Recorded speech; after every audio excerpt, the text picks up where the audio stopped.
হাতি ভগবানকে পেল, বৈকুণ্ঠ গতি পেল। সুখদেব গোস্বামী যখন বর্ণনা করছেন এই গজেন্দ্র মক্ষম লীলা, তখনই পরীক্ষিত মহারাজ বলছেন, গুরুদেব, হে ভগবান, মানুষ বিবেক বিচার প্রধান হয়েও, বুদ্ধিমান জীব হয়েও ভগবানকে পায় না, আর হাতি ভগবানকে পেল, বৈকুণ্ঠ পেল। আপনি কৃপা করে আমাকে শোনান,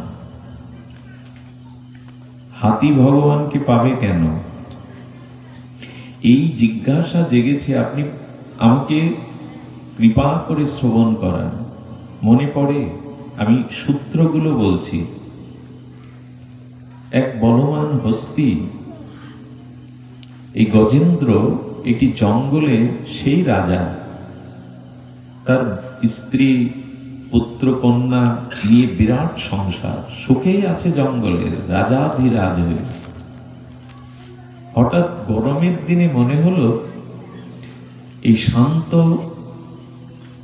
স্নিগ্ধ নির্মল পদ্মপ্রস্ফুটিত সরোবরে স্ত্রী পুত্র নিয়ে একটু জলে অবগাহন করে ওদের একটু শান্তি দেন।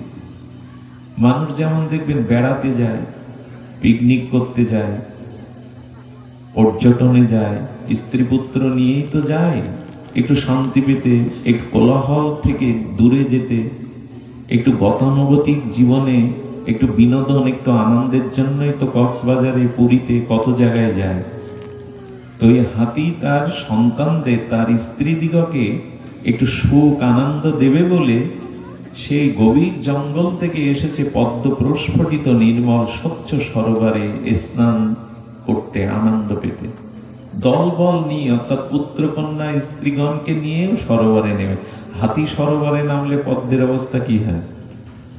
জল তো ঘোলা হয়ে গেছে, সুর দিয়ে জল ছুঁড়ে ছুঁড়ে মারছে, এর গায়ে ও দিচ্ছে, স্ত্রীর গায়ে দিচ্ছে, সন্তানের গায়ে দিচ্ছে। এই করে অনেকক্ষণ আনন্দ করতে করতে সূর্য কিছুটা পশ্চিমে হেলে পড়েছে। ঘটনাক্রমে হাতি তখন মনে করেছে, গজেন্দ্র মনে করেছে জলটা ঘুলিয়ে গেছে। ছোট ছোট হাতির বাচ্চা তাদের পুত্রকন্যাদের স্বচ্ছ জলে স্নান করাবে বলে একটু গভীরে, সরোবরের গভীরে গেছে, যে সুর দিয়ে স্বচ্ছ জলটা ওদের গায়ে দেবে। আমরা যেমন চাই ছেলেটার জামাটা, পোশাকটা, গাড়িটা আরো ভালো হলে সুখ পাবে। ওনাকে পথ দিন, বেরিয়ে যাওয়ার পথ দিন। তো কি হয়েছে, ওই সুরে, সরোবরের গভীরে সুরে জল আনতে গিয়ে কি ঘটলো জানেন? কুমির এসে তার পায়ে আক্রমণ করলো। আচ্ছা, জলে কুমিরের শক্তি বেশি না হাতির শক্তি বেশি? কুমিরের শক্তি। জলজ প্রাণী তো জলেই থাকে। এখন যখন ও চিৎকার করছে আমাকে বাঁচাও বাঁচাও বলে, তখন তার স্ত্রী পুত্র কিছুটা ওর সাথে চেষ্টা করলো ওই কুমির থেকে ছাড়িয়ে নিয়ে, ও টানতে চেষ্টা করলো। কিন্তু যখন সন্ধ্যা নেমে আসছে, তখন নিজেদের প্রাণের ভয়ে, নিজেদের প্রাণ বাঁচানোর জন্য তার স্ত্রীগণ, পুত্রগণ হাতির পাল উঠে চলে যাচ্ছে। তখন গজেন্দ্রের পায়ে কুমির আক্রমণ করেছে, আর ভাবছে এরই নাম কি সংসার? ওদের সুখের জন্য, ওদের আনন্দের জন্য স্বচ্ছ জল পুত্রকন্যাদের গায়ে দেবে বলে এই গভীর সরোবরে আসলাম, আজ আমাকে মৃত্যুর মুখে রেখে ওরাই। এই হলো সংসার। গজেন্দ্রের কথা মানে ওই কথা না, আমাদেরও শরীর যতদিন আছে, যৌবন যতদিন আছে, ওদের যতদিন করে খাওয়াতে পারবেন, দিতে পারবেন, সুখ দিতে পারবেন, ততদিন ওরা আপনার মনে রাখবে। যখন দেখবে আমার প্যারালাইসিস হয়েছে, আমার বাক্য নাই, আমার ক্যান্সার আক্রমণ হয়েছে, আমি মলমূত্র ত্যাগ করছি, তখন আপনাকে ছেড়ে দিয়ে তারা বাঁচতে পারলে বাঁচে। প্রভু একটা গতি করো, আর পাচ্ছি না। আর এই যে কান্নাকাটির সিন দেখেন না, এই কান্নাকাটি গুলো সুধীবৃন্দ, এই কান্নাটা মায়া।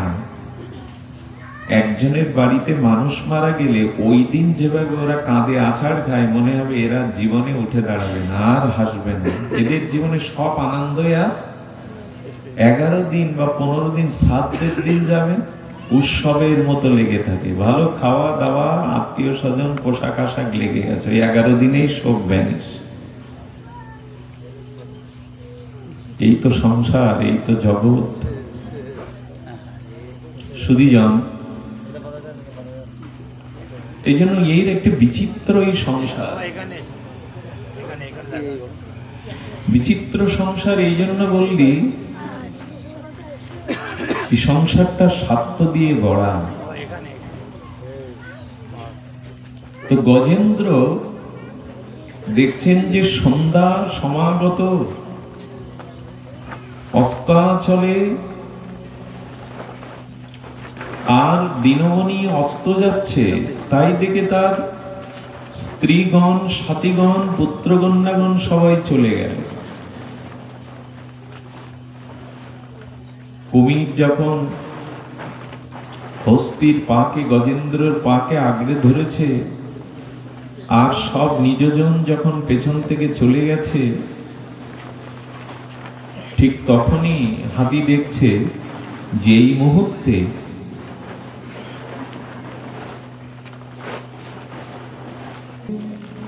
আমাকে উদ্ধারের জন্য এক সৃষ্টিকর্তা ছাড়া, ঈশ্বর ছাড়া এই মুহূর্তে কেউ আমার পাশে নেই। সংসারে মাঝে মাঝে দুঃখ, কষ্ট, অন্যের দেওয়া অপমান, কলঙ্ক, এগুলো নিতে শিখুন। সংসারে যখন এভাবে আত্মীয় স্বজন, নিজজনের দ্বারা খুব ব্যথা পাবেন, কষ্ট পাবেন, কলঙ্ক, অপমান পাবেন, বিপদে চরম মুহূর্তে কাউকে পাশে না পাবেন, এই অবস্থাগুলো আসা ভালো। ভালো এই জন্য তখনই মানুষের ভগবানের কথা স্মরণ হয়। গজেন্দ্র দেখছে যে তার পরিজনগণ, পুত্র পরিজন, স্ত্রীগণ তাকে মৃত্যুর মুখে রেখে তারা নিজের বাঁচাবার জন্য, প্রাণের জন্য সব চলে গেল। আমরাও যাই। করোনার সময় নাকি এরকম হয়েছিল, হাসপাতালে ভর্তি করে ভুল ঠিকানা দিয়েছিল যাতে লাশ না নিতে হয়। মাকেও জঙ্গলে ফেলে রেখে সন্তান পালিয়ে গেছে। বাবার মুখে আগুন দেওয়া রাজি হয়নি সন্তান। পাড়া প্রতিবেশীর লাশ ঘরে পৌঁছে দুর্গন্ধ হয়ে গেছে, শ্মশানে যাওয়ার লোক পায়নি। এরই নাম সংসার। এই বুদ্ধি, এই বোধ সাধু সঙ্গ না করলে, ভাগবত আশ্রয় না করলে জাগবে না। আটার মতো লেগে আছি মায়ায়, আমার আমার। এই চার দেয়ালের মধ্যে থেকে, ওই ঘরের মধ্যে থেকে বেরোবো না, আটার মতো লেগে আছি। তা গজেন্দ্র, হস্তি তখন ভাবলো সন্ধ্যা নেমে আসছে, আর বহু চেষ্টা করলেন, শক্তি প্রয়োগ করলেন, কিন্তু দেখলেন আমার শক্তিতে আর আমার বাঁচবার উপায় নেই। তখন উনি কি করলেন জানেন? তখন উনি সুরটা উঁচু করে আর বিশ্ববিধাতাকে ডেকেছিলেন। ভাগবতে এই গজেন্দ্র স্তুতি আছে 28টা শ্লোক। 28টি শ্লোকে স্তুতি করেছেন, খুব ধ্যান দিয়ে শুনুন। 28টি শ্লোকে স্তুতি করেছেন গজেন্দ্র। কিন্তু অদ্ভুত সিদ্ধান্ত হলো, এই 28টি শ্লোকে যে স্তুতি করেছেন তার মধ্যে একবারও ভগবানের নাম নেননি। 28টি শ্লোকে গজেন্দ্র স্তুতিতে, 28টি শ্লোক ভগবদ্গীতে একবারও মধুসূদন, গোবিন্দ, কৃষ্ণ, মুরারি, একবারও ভগবানের এ জাতীয় নাম দেননি। কৃষ্ণ কি রাম কি মধুসূদন কি হরি, কিভাবে ডেকেছে জানেন? হে বিশ্বের সৃষ্টিকর্তা, তুমি আমার মধ্যে, সকলের মধ্যে আছো। তুমি প্রতিটি বিন্দুতে, পরমাণুতে তোমার অবস্থান। তুমি সবার অন্তর্যামী, তুমি সবখানে তোমার ব্যাপ্তি। তুমি আমার মধ্যে যেমন জগতে প্রত্যেকের মধ্যেই আছো। এইভাবে স্তুতি করেছেন 28টি শ্লোক। একবারও গোবিন্দ, কৃষ্ণ, রাম, মধুসূদন, একবারও ভগবানের নাম নেননি। আচ্ছা, এখানে প্রশ্ন আসতে পারে, হাতি এভাবে স্তুতি করছে কেন? হাতি কি ভগবানের স্তুতি করতে পারে? সুখদেব গোস্বামীর কাছে হাত জোড় করে প্রশ্ন করছেন পরীক্ষিত মহারাজ, হাতি হয়ে ভগবানকে ডাকছে কি করে, ভজন করছে কি করে? তখন গুরুদেব বলছেন, কি অদ্ভুত কথা বলেছেন, কত শিক্ষণীয় কথা বললেন। পূর্ব জন্মে যদি কারো ভজন সংস্কার থাকে, আর ওই ভজন করতে করতে কোনো পাপে কোনো অপরাধে যদি ওই জন্ম থেকে সে পিছিয়ে যায়, মনুষ্য জন্ম হারিয়ে ফেলে, কিছুটা পিছিয়ে যায়, যদি তার স্খলন হয়, তবে পূর্বজন্মের যেটুকু ভজন করেছিল ওই ভজন মহিমা তার নষ্ট হয় না। আপনি এই সংসারে যা কিছু করবেন, আগামী জন্মে কোনো কিছুই থাকবে না আপনার স্মৃতিতে, কিন্তু যেটুকু এই যে 2 ঘন্টা ভজন করছেন, এটা পূর্বজন্মে আগামী জন্মে আপনার সংস্কার রূপে সাথে যাবে। আচ্ছা, যে পিএইচডি করে মারা যাচ্ছে, বড় বড় ডিগ্রি, পিএইচডি ডিগ্রিটা মরার সময় ওর বুকে দিবেন, ও মারা গেল, এরপর আবার যখন ও জন্মালো তখন কেউ পিএইচডি থেকে শুরু করবে না অকপা থেকে শুরু করবে? কেন? গত জন্মে তো পিএইচডি পর্যন্ত ওর এগিয়ে যাওয়া ছিল বিদ্যা, ওইখান থেকে শুরু করো। বলে মৃত্যুর পর আর ওগুলো সাথেও যায় না, স্মরণেও থাকে না, নষ্ট হয়ে যায়। কিন্তু যদি 10 বার কৃষ্ণকে ডেকে থাকেন, একদিনও সাধু সঙ্গ করে থাকেন, একমালা ভগবানের নাম জপ করেন, ওটা ওইখান থেকে আগামী জন্ম এগিয়ে যাবেন, ওটা নষ্ট হবে না, ভজন নষ্ট হবে না। হাতি হয়ে 28টি স্তুতি কি করে ভগবানের করলো? তখন সুখদেব গোস্বামী তার শ্রীমুখে বলছেন, ও হাতি হলে কি হবে, গত জন্মে ছিল রাজা ইন্দ্রদম্ন। এই রাজা ইন্দ্রদম্ন বসে বসে ভজন করছিলেন, ভগবানের ভজন করছিলেন। ভজন করতে করতে ওনার গুরু শ্রী গুরুদেব অগস্ত্য ঋষি আসেন। কি নাম বললাম? এই ঋষিগুলোর নাম দিলে আমাদের কল্যাণ হয়। অগস্ত্য ঋষি এসে উপস্থিত হয়েছেন। এই বাবা কথা বলো না, পিছনে কথা বলো না। অগস্ত্য ঋষি এসে উপস্থিত হয়েছেন। অগস্ত্য ঋষিকে দেখে রাজা ইন্দ্রদম্ন ভজন করছিলেন বটে, কিন্তু গুরুদেবকে শ্রদ্ধা সম্মান জানানোর জন্য উঠে দাঁড়াননি। তাতে গুরুদেব রুষ্ট হয়ে বললেন, হাতির মতোই বসে থাকলি, যা হাতি কোলে জন্ম নে। এখানে একটা শিক্ষার আছে, যদি আপনার সামনে কোনো জ্যেষ্ঠজন আসে, শ্রেষ্ঠজন আছে, আমি রাধাকুণ্ডে দেখেছি যখন ভাগবত পাঠক আসেন তখন ওইখানে যারা বসে থাকে সবাই উঠে দাঁড়ায়। এটা ওই ব্যাসপীঠকে বা ওই সঞ্চালক রূপ ভগবত কথা প্রেমিককে শ্রদ্ধা জানার জন্য উঠে দাঁড়াতে হয়। বর্তমান পৃথিবীতে আমাদের আয়ু, আমাদের যশ, আমাদের কল্যাণ, আমাদের মঙ্গল নষ্ট হচ্ছে একটা কারণে। এই কথাটা ধ্যান দিয়ে শুনুন, ঘুমাবার আগে, অলসতা আসার আগে শুনুন। জীবনে কখনো মহৎকে অবজ্ঞা করবেন না, শ্রেষ্ঠজনকে অবজ্ঞা করবেন না, এর অভিশাপ আপনি বয়ে বেড়াতে পারবেন না। ভজন করুন আর নাই করুন,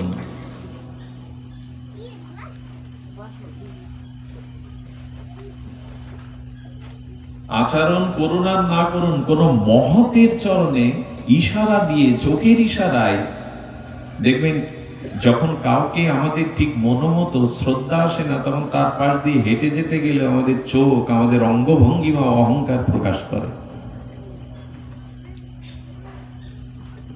যখনই কোনো শ্রেষ্ঠ ব্যক্তির প্রতি আপনার অবজ্ঞা আসবে, আপনার এই মনুষ্য জন্ম হারাতেই হবে, অধঃপতন আপনাকে পেতেই হবে।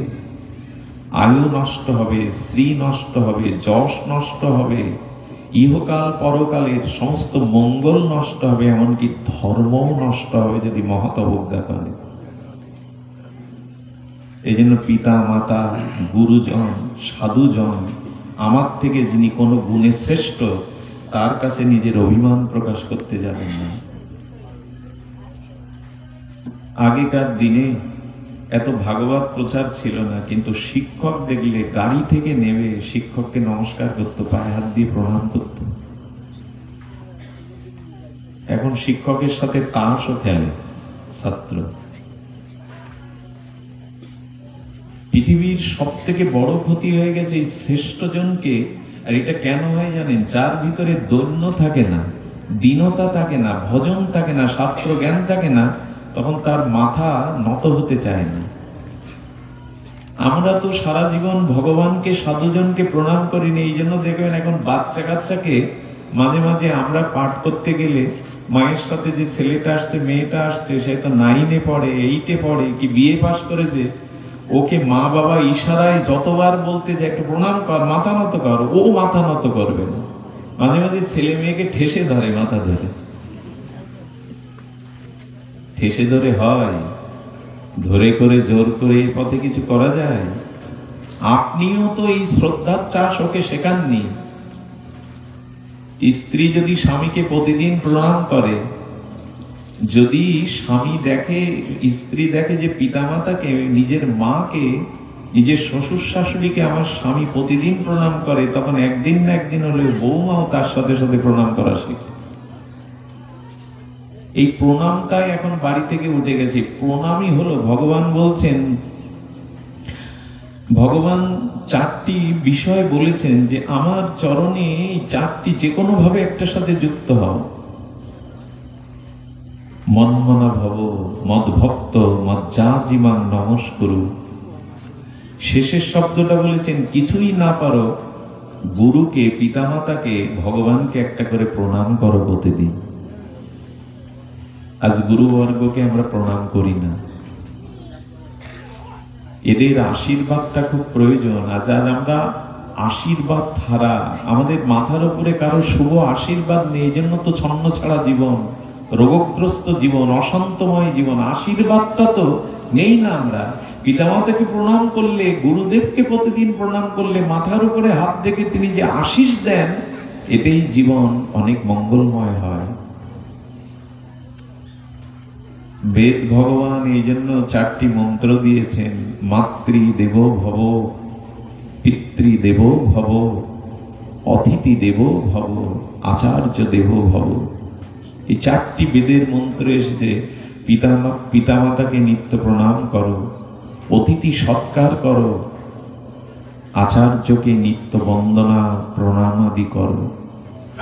একবার যদি প্রণামের মতো প্রণাম ভগবানে করতে পারেন, সর্ব উৎকৃষ্ট, সর্ব অভিমান, অহংকার, কুল গর্ব, জাতি গর্ব, ধন গর্ব, পাণ্ডিত্য গর্ব নত করে যদি ভগবানের চরণে প্রণাম করতে পারেন, এক প্রণামের দ্বারা আর পুনর্জন্ম তার হবে না। এক প্রণামং পুনর্জন্ম ন ভবায়ত, এক কৃষ্ণ প্রণাম পুনর্জন্ম ন ভবায়ত। একবার শ্রীকৃষ্ণকে অভিমান ত্যাগ করে প্রণাম করতে পারলে আর তোমার পুনর্জন্ম হবে না। প্রণামটাই তো উঠে গেছে। এই জন্য শ্রেষ্ঠজনকে সামনে রেখে চোখের অঙ্গভঙ্গিমায়, চলার ভঙ্গিমায়, হাত পার ইশারার ভঙ্গিমায় দাম্ভিকতা প্রকাশ করবেন না। শ্রেষ্ঠজনকে যত সম্মান করবেন, আপনার জীবন তত অভিশাপ মুক্ত, কল্যাণময় হয়ে উঠবে। আজ আমরা তার্কিক হয়ে গেছি, পরীক্ষক হয়ে গেছি। ও কত জানে, ও কি আমার থেকে বড় হতে পারে, ওকে মান্যতা, ওকে দেখে উঠে দাঁড়াতে হবে আমায়। হোক সে পাঠক, হোক সে সাধু, আমাকে উঠে দাঁড়াতে হবে, আমি কম আছি। এই দাম্ভিকতা, তার্কিকতা, অভিমানী মানব সমাজকে পতনের দিকে নিয়ে যাচ্ছে। শ্রেষ্ঠ জনের প্রতি আমাদের মনে পড়ে, বাংলাদেশে প্রথমে বিলেত থেকে বিদেশি শিক্ষায় শিক্ষিত হয়ে এসেছিলেন আনন্দমোহন বাগচি, ময়মনসিংহে। উনি প্রথমে বিদেশি শিক্ষায় শিক্ষিত হয়ে এই বঙ্গদেশে আসেন। ওনাকে সে সময় মহকুমা শাসক, এখন যেটাকে ডিসি বলি, জেলা প্রশাসক বলি, সমস্ত প্রশাসন মিলে ওনাকে একটা সংবর্ধনার আয়োজন করেছে এক বিরাট মাঠে। তখন তো অনুষ্ঠান খুব বেশি হতো না, হাজার হাজার লোক দাঁড়িয়েছে এই বাংলাদেশের গর্ব আনন্দমোহনকে দেখবার জন্য। ওনার গলায় যখন মালা দিতে যাবে, মাইক্রোফোনটা ওনার হাতে দিতে যাবে, সেই প্রধান অতিথির আসনে অলঙ্কৃত করে যখন মাল্যদান হবে, তখন বলছেন মালাটা রাখুন, মাইক্রোফোনটা আমার কাছে দিন। উনি আসন থেকে উঠে দাঁড়িয়ে বললেন, মালাটা আমার গলে নয়, আপনারা এক কাজ করুন, ওই সবার পিছনে দেখুন ছেঁড়া জামা, একটা ছাতি মাথায় ধরে দাঁড়িয়ে আছে একজন বয়োবৃদ্ধ, ওনাকে এই আসরে নিয়ে আসুন। অনুষ্ঠানের সেবকবৃন্দ তাকে যখন আনলেন, হাত কাঁপছে, ছেঁড়া জামা গায়ে, বয়োবৃদ্ধ, জড়তর শরীর, সাষ্টাঙ্গে প্রণাম করে বললেন, স্যার চিনতে পারছেন আমার? আমি আপনার সেই ছোট আনন্দ। প্রাইমারিতে আপনি আমাকে অঙ্ক শেখাতেন জোর করে করে, পড়াতেন, মনে আছে? আজ আপনার আশীর্বাদে আমি এই পর্যন্ত এসেছি। এই আসন, এই মালা আপনারই প্রাপ্তি। ওনার গলায় মালা দিয়ে ওনাকেই বসালেন। এই যে শ্রদ্ধা, এই যে অন্যকে সম্মান, এটার মধ্যে দিয়ে জীবনের এই ওই মামনিকে ডেকে দাও তো, এই মোবাইল চালাচ্ছ কেন ওখানে বসে?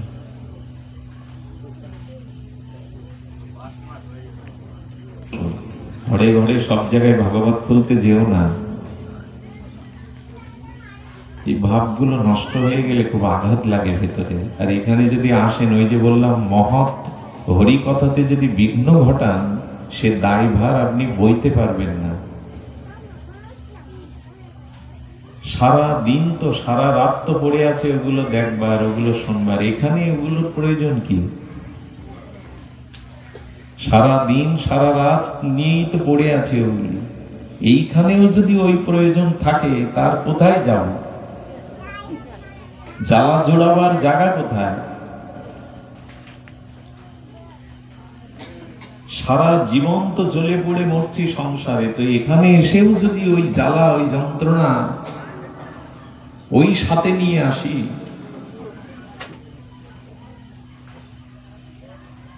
সুধীজন ভাগবত বিশ্রাম দিয়ে দিতাম। এই এখন যারা আসলো এরা কপিলবনি থেকে এসছে। পাটকেল কিভাবে চেঁচাই দেখেছেন? রোদ বৃষ্টি ঝড়ে 500-600 টাকার আয়ের জন্য। আর এখানে পাপ ক্ষয় করে প্রেম ভক্তি পাওয়ার জন্য একটু শ্রম করবেন না? ত্যাগ স্বীকার করবেন না?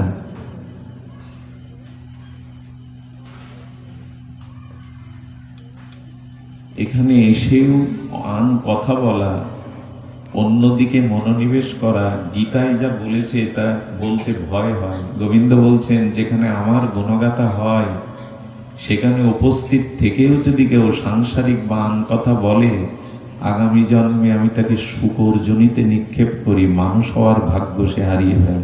এসব হজম করতে পারবেন বললে? এই জন্য সবখানে ভাগবত বলতে নাই, যেতেও নাই। এখানে উদ্দেশ্যটা আসতে হয় হরি কৃপার জন্য, ভগবানের কথামৃত আস্বাদনের জন্য। অন্য কোনো উদ্দেশ্য, অন্য কোনো ভাবনা নিয়ে আসতে নাই। ঠাকুর পরমহংসদেব রামকৃষ্ণ দেবের কাছে মাঝে মাঝে রানী রাসমণি যেতেন। মামলা মকদ্দমা, ব্রিটিশদের অত্যাচারে কত দায়িত্ব। উনি তখন রানী। উনি গিয়ে ঠাকুরের কাছে একটু মায়ের সঙ্গীত, মায়ের কথা শুনতেন। ঠাকুর তো পরমহংস, মায়ের গান ধরেছেন, আকাশ বাতাস মোহিত হয়ে গেছে। মাঝ গানে সুর বন্ধ করে টাস টাস করে রানীমার গালে চড় বসিয়ে দিলেন রামকৃষ্ণ পরমহংস। ওনার পাশে রানীমা, ব্রিটিশরা পর্যন্ত ওনার কাছে নত হয়েন। এত বড় সম্মানী উনি, রানী তখন। ওনার তখন বাস তুলেছে পাগল ঠাকুর, রানীমার গলে চড়। রানীমা তখন কাঁদছেন, আর ওদের হাত দিয়ে ইশারা দিয়ে পিছিয়ে দিয়ে চলে যাও। ঠাকুরের কাছে গিয়ে বললেন, ঠাকুর আবার মারো। বলি, মারবো না, মামলা মকদ্দমার চিন্তা বসছিস এখানে বসে বসে, মায়ের চরণে এসে বিষয় চিন্তা করছিস। যেখানে জুতো খুলে রাখবি ওখানেই বিষয় আশায় খুলে তবে মার কাছে আসবি। এখন যদি আকাশ থেকে বৃষ্টি হয় আর আপনি কোনো পাত্রে বৃষ্টির জল ধারণ করার জন্য ছুঁড়ে দিয়ে দেন, পাত্র যদি উপর হয়ে পড়ে, 24 ঘন্টা কেন 48 ঘন্টা বৃষ্টি হলেও পাত্রে এক ফোঁটা জল পাবেন না। এখানে আসতে হয় অন্য ভাব নিয়ে।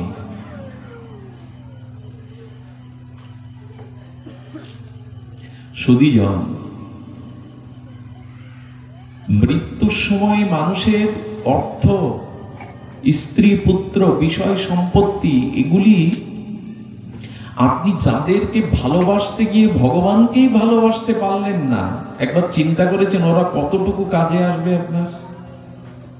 আমি আপনাদের সামনে একটা দৃষ্টান্ত দিচ্ছি। আপনি বাড়িকে ভালোবাসেন, বাড়ি আপনাকে ভালোবাসে তো? ইট কাঠের ক্ষমতা আছে আপনাকে ভালোবাসা? একটু কথা বলুন, বাড়ি ভালোবাসতে পারে কাউকে? আপনি তো সেই বাড়িকেই ভালোবেসে গেলেন, যে আপনাকে ভালোবাসতে পারে না তাকেই ভালোবাসলেন। টাকা আমরা সবাই ভালোবাসি, টাকা আমাকে ভালোবাসে তো? তো যাদের ভালোবাসলে তারা ভালোবাসতে পারে না তাদেরই ভালোবেসে গেলেন। যারা মরার সাথে সাথে যাবে না, কিন্তু যাকে ভালোবাসলে কোটি গুণ ভালোবাসা ফিরিয়ে দেয় তাকে ভালোবাসাটা দিলেন না। এটা খুব বুদ্ধিমানের কাজ। যশোদা মা গোবিন্দের জন্য দধিমন্থন করছেন, বলে এটাই হাতের অলংকার, এই হাত দিয়ে পিতামাতার চরণ সেবা যারা করেছে, ভক্ত গুরু বৈষ্ণবের চরণ যারা সেবা করেছে, একটু ফুল তুলসী চন্দন চর্চিত করে রাধারানীর চরণে দিয়েছে, এই হাতের ওইটাই অলংকার। হাতের 5টা সোনার আংটি হীরের আংটি অলংকার না, কারণ আপনি মরে গেলে ওগুলো খুলে নেবে আপনার হাত থেকে, ওগুলো অলংকার না।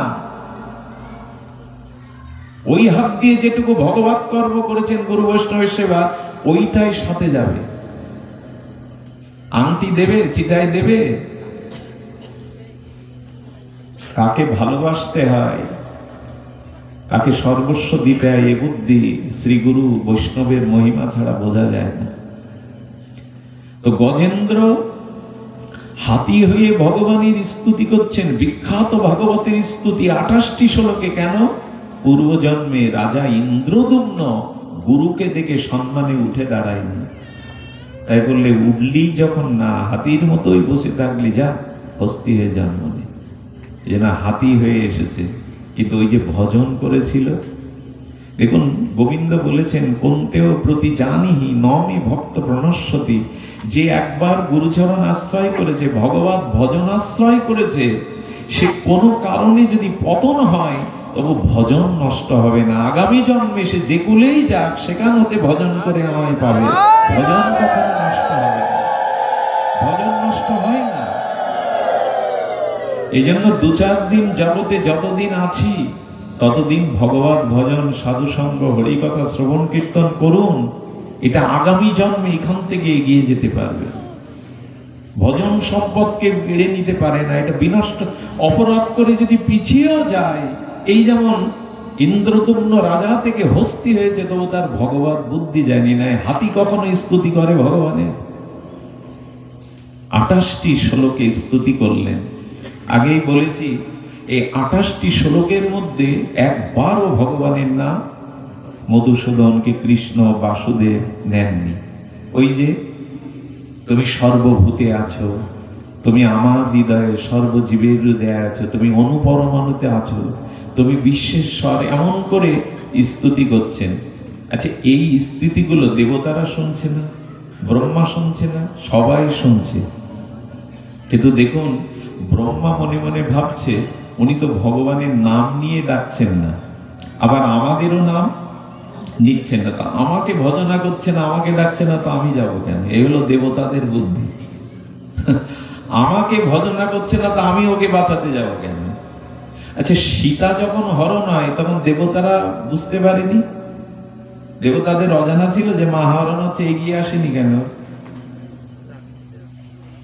দেবতাদের একটা জিনিস আছে, দেবতাদের আপনি অর্চন করবেন, পূজা করবেন, স্তুতি করবেন, তবে দেবতা আপনাকে কিছু দেবে। আপনি দেবতার ভজন না করলে, স্তুতি না করলে, প্রশংসা না করলে দেবতা আপনাকে কিছু দেবে না।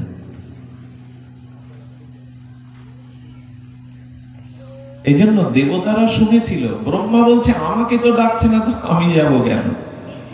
এইখানেই পরতত্ত্ব নিরূপণ হয়ে গেল। পরতত্ত্ব নিরূপণ কেন হলো? ব্রহ্মা দেবতারা ভাবছে আমাদের তো আহ্বান করছে না, আমাদের তো ডাকছে না, আমরা যাব কেন?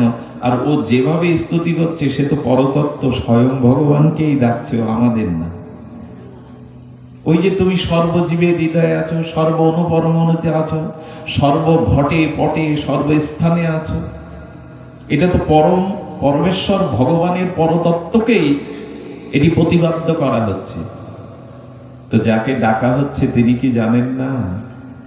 যেই সুর উঁচু করে আহ্বান করেছে, সঙ্গে সঙ্গে বৈকুণ্ঠের বিলাসমূর্তি শ্রীমান নারায়ণ তিনি শঙ্খ চক্র গদা পদ্ম গরুরের বাহন করে নেমে আসছেন।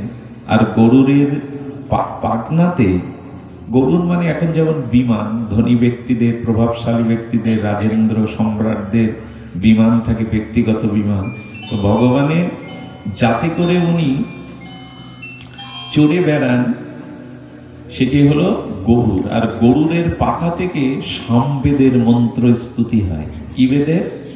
সামবেদের মন্ত্র সুরসঙ্গীত মূর্ছনায় আলাপ হয়। তো উনি গরুরের পিঠে উঠে চলে আসছেন, গজেন্দ্রের স্তুতি শুনে নেমে আসছেন। সঙ্গে সঙ্গে কি করেছেন? আচ্ছা, বিমানটা মাটিতে ল্যান্ড করতে গেলে একটু সময় লাগে কিনা, ওর থেকে নামতে আবার সিঁড়ি লাগে কিনা, গোবিন্দ দেখছেন যদি গরুর বিমান আমার, এই বিমান নামবে, আমি তার থেকে নামবো, তার মধ্যে ও তো ডুবে যাচ্ছে, ওকে জলে টেনে নিয়ে যাচ্ছে কুমির, ও আর বাঁচবে না। ভগবান ভক্ত বৎসল এত কৃপালু যে গরুরকে ছেড়ে দিয়ে ঝাঁপ দিয়েছেন। আহা, এই না হলে ভগবান, দেরি হয়ে যাবে, আমার ভক্ত সংকটে পড়ে আমায় আহ্বান করছে, স্তুতি করছে, গরুরের পিঠে নামতে গেলে বিলম্ব হয়ে যাবে, গরুরকে ছেড়ে দিয়ে ঝাঁপ দিয়েছেন। এই জন্য তো ভগবান করুণাময়, কৃপাময়, দয়াময়। যেই ঝাঁপ দিয়েছেন, আর তখন হস্তি বাঁচবার জন্য স্তুতি করতে করতে ছোট চোখ দিয়ে দেখছেন তার হাতে শঙ্খচক্র গদা পদ্ম, তার সেই পীতবরণ, আর তার কেশগুলি, তার কুণ্ডলগুলি, যখন তার পীতবরণ বসনটা বাতাসে দুলছে, তার কেশগুলো